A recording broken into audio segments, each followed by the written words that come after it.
Marriage starts this week in Hawaii, but there's a potential new roadblock that could still halt the weddings. We have a date for a trial in Pennsylvania, there's a new lawsuit in Texas, and one couple in Illinois has been allowed to marry 6 months before the scheduled start date. For the American Foundation for Equal Rights, I'm Matt Baum, and welcome to Marriage News Watch for December 2nd, 2013. Marriage equality isn't scheduled to start in Illinois until June, but a federal judge has just granted an exemption to one couple, allowing them to marry the day before Thanksgiving. Vernita Gray has advanced breast cancer and was allowed to marry Patricia Ewart within just days of filing a motion for immediate relief. It's not the first time that a judge has granted a license to a couple facing a terminal illness.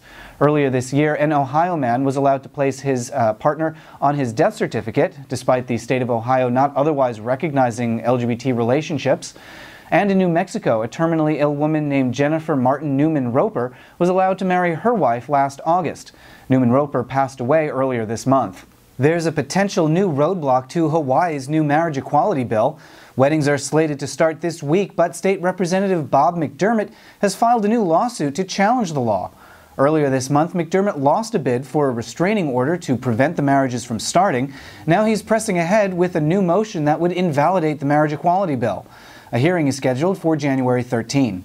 We have yet another pro-equality ruling this week from the Ninth Circuit Court of Appeals.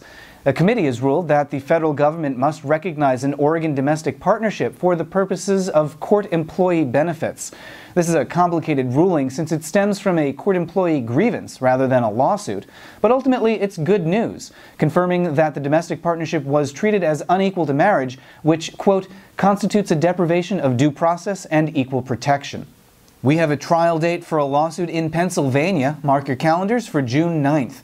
And there's a new lawsuit in Texas. Two couples have sued state officials over that state's constitutional marriage ban.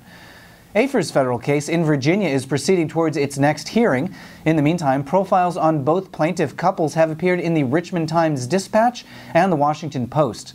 Visit afer.org to learn more about the couples and the case.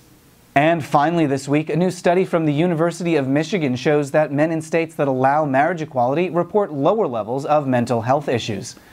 Those are the headlines. Subscribe here on YouTube for more on all these stories and more. For the American Foundation for Equal Rights, I'm Matt Baum. Thanks for watching, and we'll see you next week.